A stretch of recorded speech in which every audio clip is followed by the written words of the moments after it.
Þá komið að 5. á dagskrá, það kynning á starfsemi Eyþings sem bæjarstjóri tekur til máls.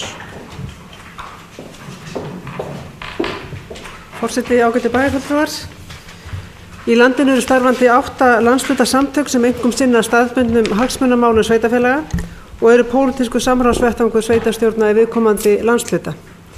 Að auki sinna nokkuð samtakanna veigamiklum rekstri samstarfsverkefna. Og landshlutasamtökin eru frjáls samtök, samanber 81. og 87. grein sveitarstjórnarlaga frá 1998. Eyþing landshlutasamtök sveitarfélaga á Norðausturlandi frá Fjallabyggð að vestan að Langanesbyggð að austan að báðum sveitarfélögum meðtöldum. Innan Eyþings eru 15 sveitarfélög með 29.000 íbúa. Og Eyþing var stofnað árið 1992 þegar fjórðungssamband Norðlendinga var lagt niður. Hlutverk Eyþings að efla samvinnu sveitarfélaga í landshlutanum, gæta hagsmuna þeirra, styrkja byggð og mannlíf í landshlutanum öllum, atvinnulega, félagslega og menningarlega. Þá Eyþingi jafnframt ætlað að hafa samstarf við önnur landshlutasamtök sveitarfélaga, samband íslenskra sveitarfélaga svo og héraðsnefndir á starfsvæðinu. Eyþing fyrst og fremst pólitískur samráðsvettvangur sveitarfélaga á Norðurlandi eystra til þess að stilla saman strengi og þrýsta á sameiginleg hagsmunamál landshlutans.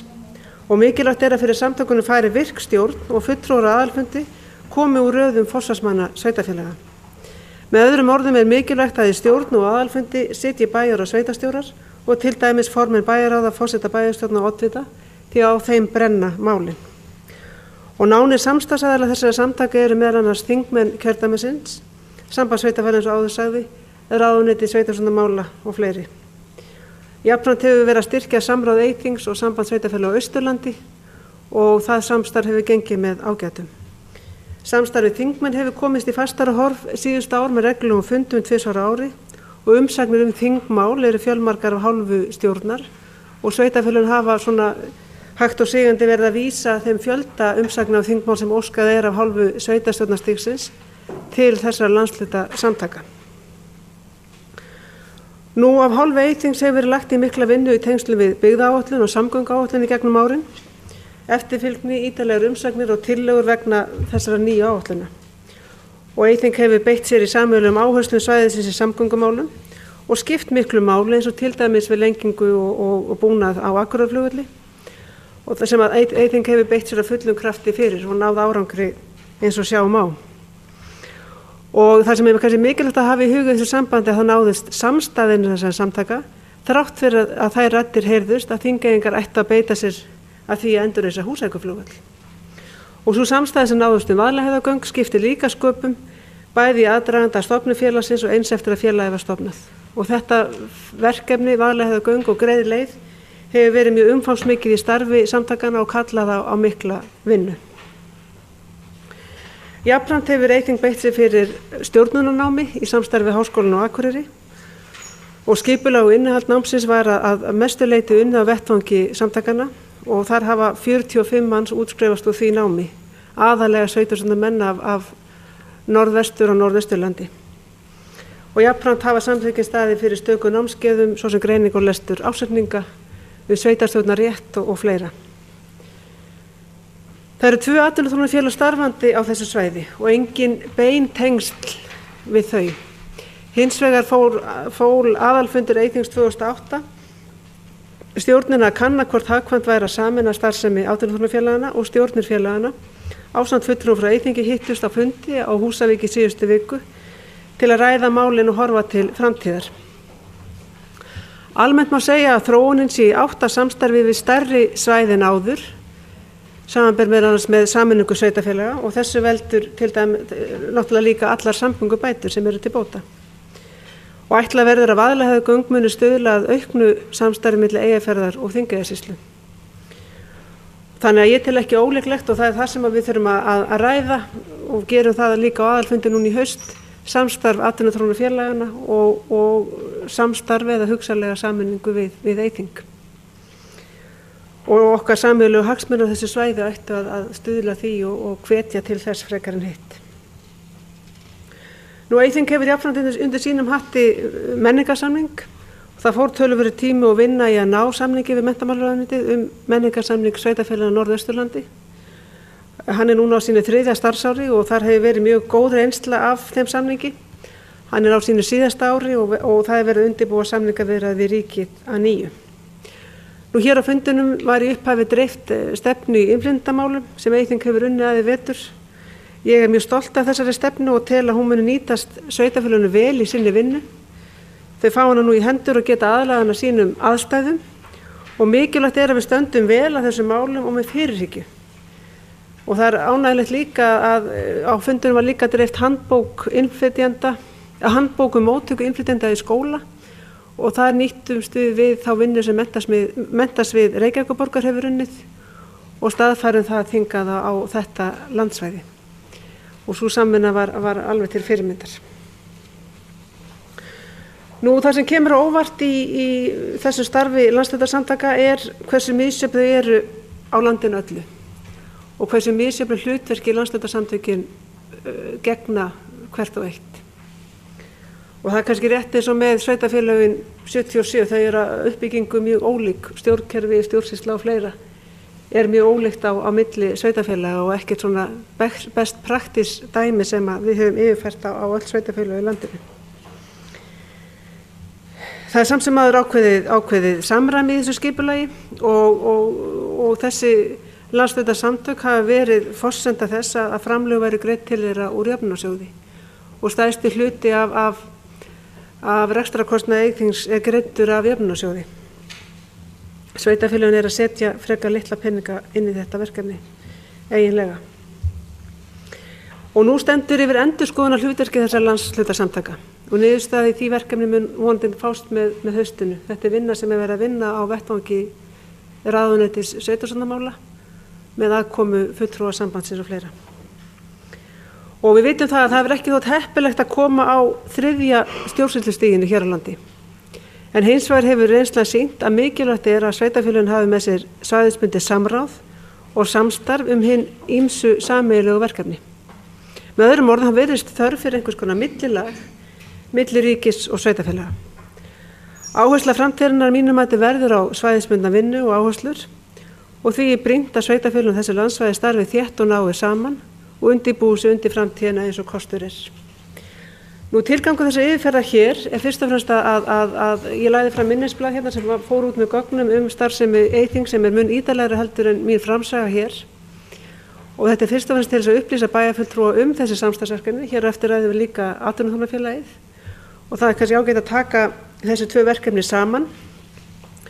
Og þetta síðasti hlutin af þeirri stefnuumræðu sem hefur átt sér stað hér í bæjarstjórn allt frá áramótum.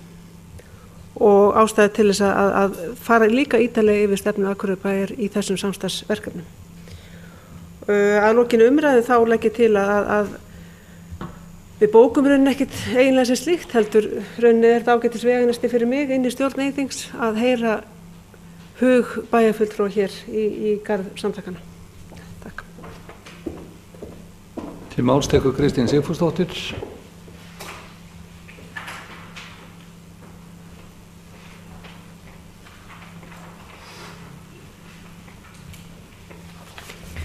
Já, forseti, ágætu bæjarfulltrúar. Ég þakka bæjarstjóra Sigrúnu Björk Gafarsdóttur fyrir þessa kynningu og yfirferð á störfum Eyþings. Það er aðeins fá atriði eða vangaveltur sem koma upp þegar maður fer að skoða þetta. Það er náttúrulega ljóst að Eyþing með 29.000 íbúa á sínu svæði og svo má segja atvinnuþróunarfélag Eyfirðinga 24.000 og við erum farin að velta því fyrir okkur hvernig við getum aukið samvinnuna enn frekar en hingað til.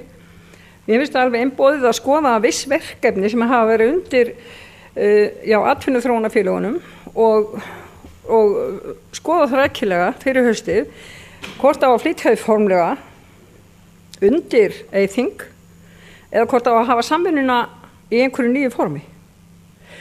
Og það er svo margt sem að maður sér að nú dugir að standa saman frekar en nokkru sinni fyrr og verja það sem aðri verður, eins og til dæmis opinber störf. Og gott að fara yfir það sameiginlega með opinberu störfin, af því að Akureyri hefur nú orðið svona eiginlega frekar útundan finnst mér, við þegar við fórum yfir þetta fyrir 2 árum. Skoða þetta rækilega og svo finnst mér líka að við þurfum að verja það sem talið er á þessu svæði undir þjónustu eins og til dæmis hjúkrunarrými fyrir aldraða. Þá stendur Norðurland mjög vel. En það hefur fjölgað allstaðar annars staðar en á Akureyri. Við þurfum að auðvitað þurfum alltaf að meta okkar sérstöðu og verja okkar hagsmuni, en það gerum við líka kannski allra best í samvinnu við aðra. Það kom upp fyrir rúm ári síðan. Að þá vorum við að telja þetta saman, með svæðinu hér, og þeir vorum að telja saman öll hjúkrunarrými á miða við allavega fólksfjölda á hverjum stað fyrir sig. Mér finnst virkilega athugandi hvort á að taka aftur upp, og ég langar til að spyrjast fyrir það, ég hef ekki kynnt mér það, mér datta bara í hug núna rétt í dag, þetta sem sé stjórnunarnám fyrir sveitarstjórnarmenn hjá háskólanum, hvort að það væri ástæða til að núna fara náttúrulega í hönd alveg hattramar kosningaumræður hjá okkur þegar líður í upphafi næsta árs, og hvort að ekki tilefni til núna líka í þrengingum og að hvort það væri grundvöld fyrir því að taka upp svona sveitarstjórnunar námskeið aftur, hvort sem þeir eru 2 eða 3 rennir. Gefa þá fólki færi á því sem annarkvort að hefja feril í sveitarstjórnarmálum eða ljúkonum eða einhvers staðar í miðjum kliðum, að fara á verulega gott námskeið við sveitarstjórnarstig eins og þar var á sínu tíma. Þetta auðvitað mjög merkilegt í sjálfu sér, af því að landsvæði svo stórt sem að farið yfir, þar þegar að eyþing allt undir, að þá þetta eru margir póstar, bæði í samgöngumálum og atvinnumálum sem við getum verið snúið okkur að. Og vissulega það algjört ánægjuefni ef að yrði nú byrja fljótlega á Vaðlaheiðargöngum, en þeir eiga þannig svo sannarlega skil í Þingeyingar, þar sem bæði búið að taka af þeim eiginlega skurðstofuvakt og flugvöll að fá Vaðlaheiðargöng. Já, fá að greiða leið til Akureyrar. En ég ætla ekki að tjá mig meira það að sinni, en ég held að þetta sé afar spennandi vettvangur að fjalla sveitarstjórnarstigið á þessum vettvangi og taka það fyrir hvernig við getum best nýtt okkar aðstöðu að öllu leyti, bæði hvað varðar landsvæði og fólks og dreifingu íbúanna. Takk fyrir.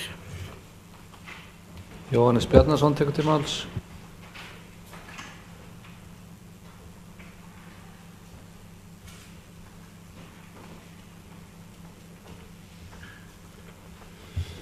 Forseti, góðir bæjarfulltrúar. Ég vil þakka bæjarstjóra líka þessa yfirferð yfir málefni eyþings sem að ég tel ákaflega mikilvægan vettvang sveitarfélagana sem að það að hluta máli. Það margvísleg starfsemi sem hér hefur verið nefnt sem auðvitað ákaflega mikilvæg, en það sem ég tel samt vera mikilvægast við landshlutasamtökin og í þessu tilfelli eyþing að því öflugri sem þau eru, því meiri undanfari sameiningar sveitarfélaga verða þessi samtök. Og ég tel að það bæði búið til svona sameiginlega hagsmuni meiri heldur en ella þegar að svona samtök starfa krafti. Það má alveg segja með eyþing að það sé margt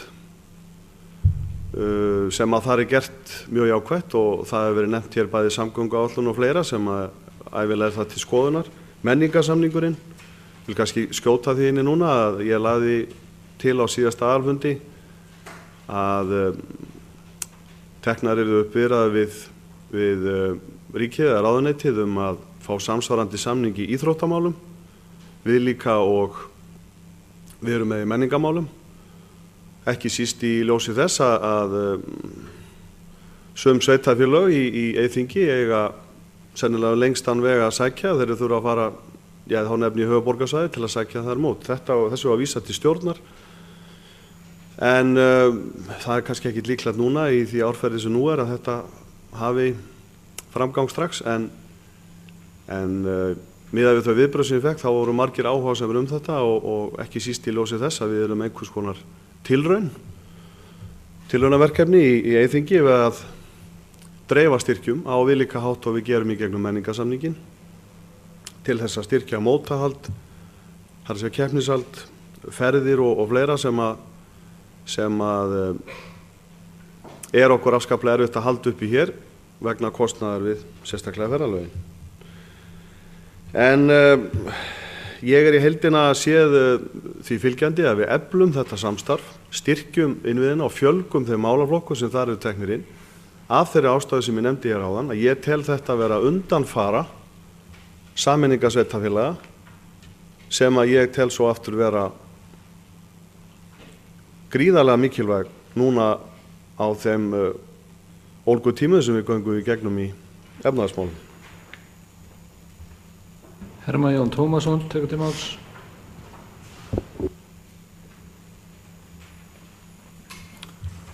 Forseti, ágætu bæjarfulltrúar, ég vil byrja á því að þakka formanni stjórnar Eyþings fyrir ágæta yfirferði yfir starfsemina.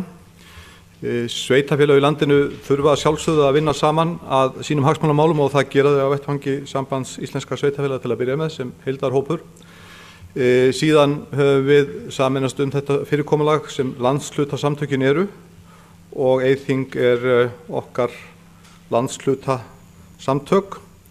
Það sem að athyglisvert eins og bæjarstjóri kom inn á auðvitað svo staðreynd hvernig að þessi samtök hafa þróast með mjög mismunandi hætti og markað sér svona mismunandi viðfangsefni og það helgast að sjálfsögðu einfaldlega af þörf og mati fólks á hverju svæði fyrir sig en maður velti fyrir sér hvort að ef til vill væri ástæða til þess að festa með skýrara hætti sessi hlutverk þessara samtaka, fela þeim jafnvel tiltekin verkefni og gera þau þannig öflugri. Það má eflaust finna bæði kosti og lesti á þessari hugmynd en ég held sé þess virði að ræða hana og ég sérstaklega hér að hugsa þann málaflokk sem við köllum í daglegu tali byggðamál og felast einfaldlega í því að reyna að tryggja það að landið allt sé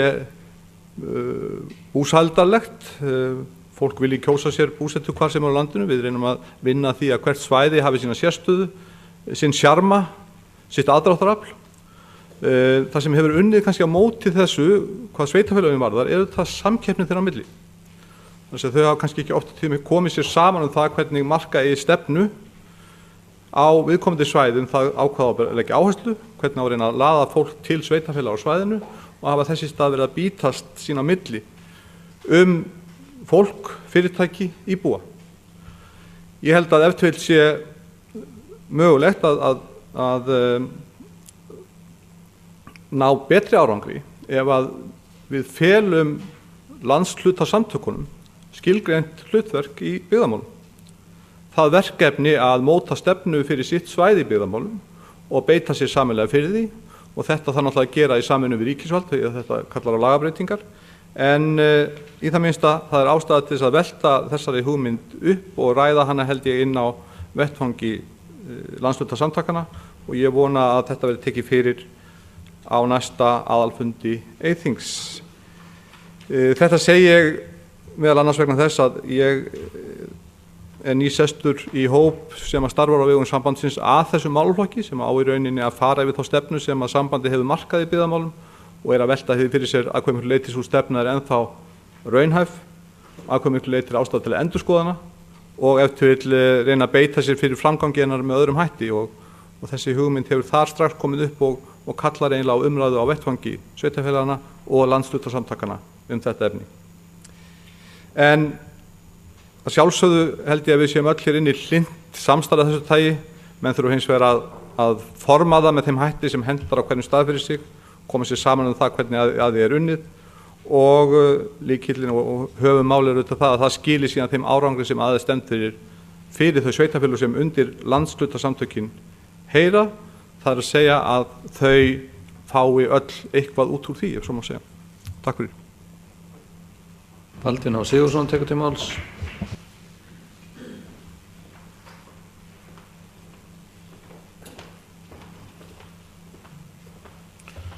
Forseti, ágætu bæjarfulltrúar. Ég þakka bæjarstjórunum fyrir framsöguna.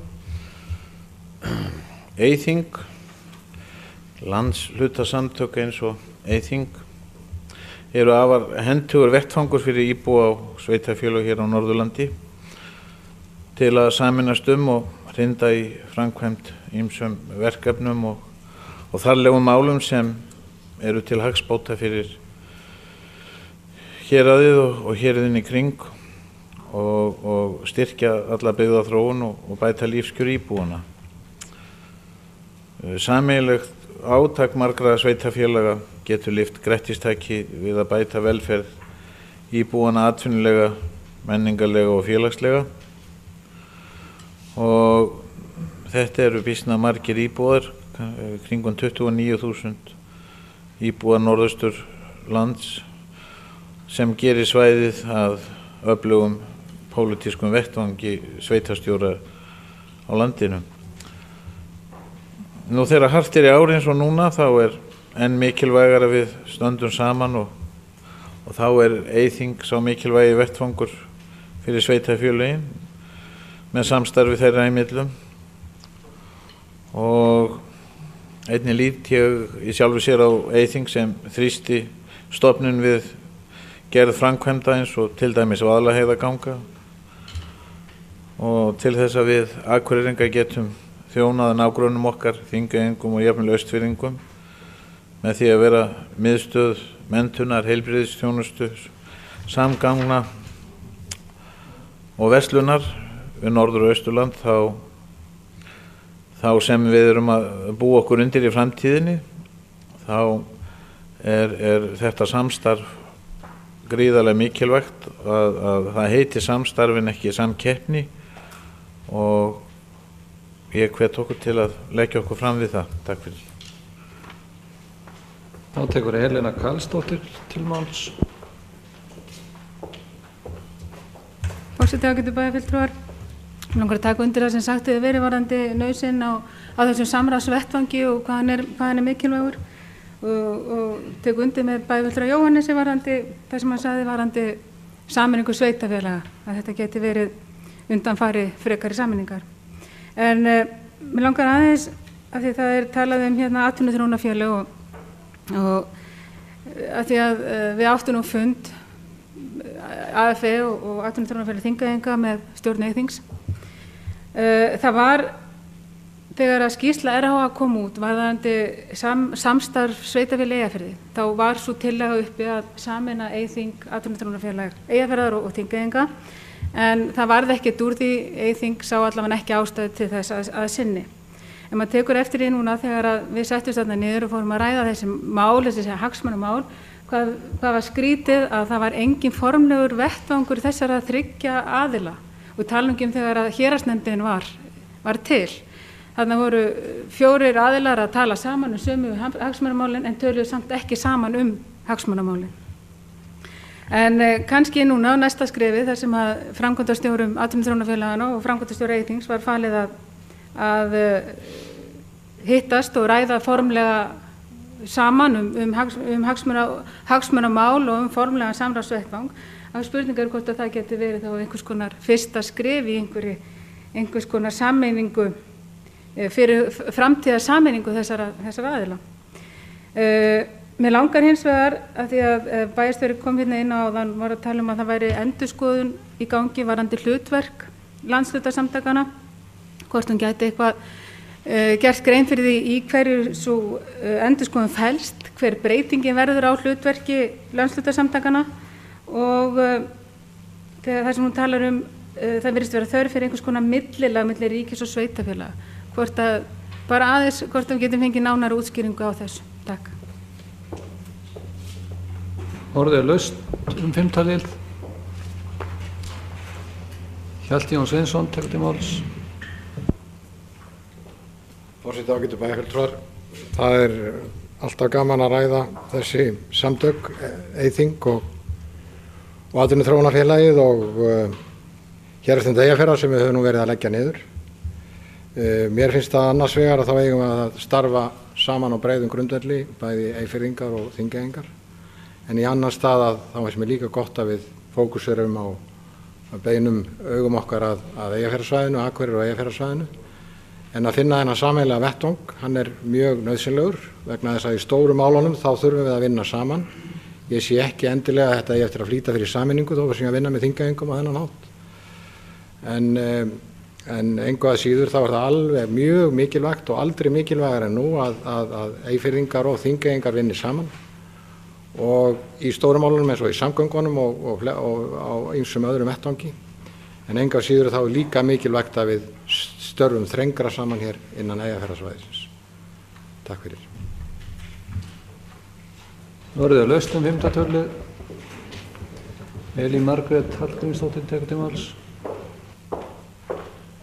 Forseti, góðir bæjarfulltrúar, ég ætla að þakka Sigurður Björk fyrir þessa ágætu yfirferð á starfsemi Eyþings, en ég eins og margir aðrir er hlynnt sameiningu þó lágu langt út í Þingasýslum. Ég finnst það bara ekki verra að hafa Þingeyingana með og ég er á því að það væri allavega ágætt að koma þessu öll undir sama þak, atvinnuþróunarfélögum og Eyþingi og vinna að því að þessi batteri verði sameinuð. Ég held að þarna eru sameiginlegir hagsmunir og áherslur sem er mjög jákvætt að menn vinni saman að.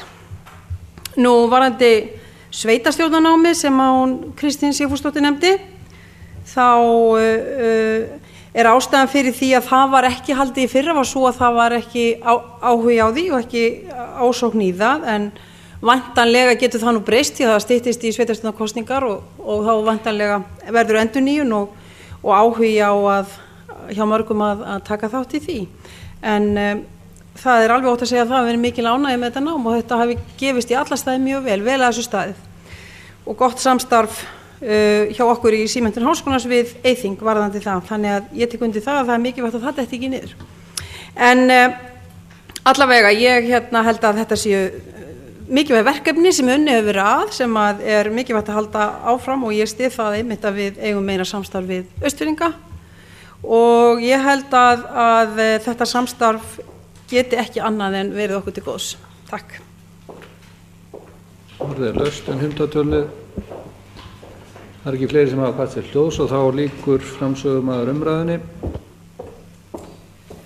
Forseti, ágætu bæjarfulltrúar, við nú byrjum því að þakka þessa umræðu sem hér hefur átt sér stað í málefni Eyþings og tek undir með bæjarfulltrúa Elínu að varðandi stjórnunarnámið. Þetta lukkaðist afar vel. Ég var hann í seinni hópnu sem tók þátt í þessu námi og þetta hefur reynst mér afar vel þetta námsefni sem þarna var kennt.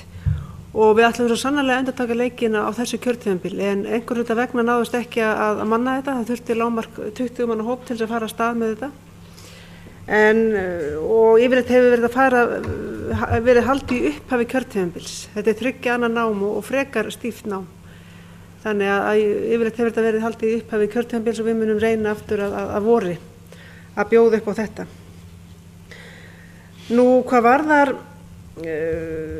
hlutverk landshlutasamtakanna sem að bæjarfulltrúi Hermann Jón kom inn á og bæjarfulltrúi Helena jafnframt, þá er akkúrat verið að vinna þessa vinnu núna að endurskoða hlutverkin, bera saman þessi ólíku samtök, þessi 8 samtök sem starfandi á landsvísu og reyna að finna einhvers konar módel, einhvers konar best practice sem er hægt að yfirfæra á alla landshlutana. Ég veit ekki hvernig þessari vinnu miðar. Hún hefur gengið dálítið hægt, bæði út af breytingum í ráðuneytinu og annað. Átti að ljúka núna í júní en verður svo ekki lokið fyrir núna síðsumars. Og þá mun það væntanlega vera kynnt á vettvangi Sambands sveitarfélaga þegar að tækifæri gefst til þess. Og ég held einmitt að þessi áhersla á hlutverk landshlutasamtakanna í byggðamálum muni verða þar ofarlega. Þau hafa gegnt mjög mikilvæg hlutverki og við þurfum einhvers konar millilag á milli ríkis og bæjar. Það er alveg ljóst í mínum huga. Á þess að við gerum það einhverju sérstöku stjórnsýslustigi. Það þurfum við einhvers konar vettvang. Við sjáum það líka í aukinni þáttöku sveitarfélaga í Evrópuverkefnum eins og sveitarfélag á Norðurlandi á Vesturlandi hafa verið mjög framarlega í þeim verkefnum. Að þau verkefni er einfaldlega þeirri stærðargráðu að það er ekkert eitt sveitarfélag 2000 eða 3000 manna sem ræður við það, heldur verður að vinnast á vettvangi samstarfsfélaga og landshlutasamtaka. En ég held að sé ekki önnur atriði sem er nauðsynlegt að bregðast við. Íþróttamálasamningnum, jú, við komum því að framfæri við ráðherra þeirri hugmynd og það verður bara viðurkennast að það hefur ekki gengið neitt rekið í svörum eða viðbrögðum við þeirri annars ágætu hugmynd. En annars ítreka ég bara þakki mína til bæjarfulltrúa fyrir þessa ágætu umræðu. Þá umræðu lokið 5. tölulið.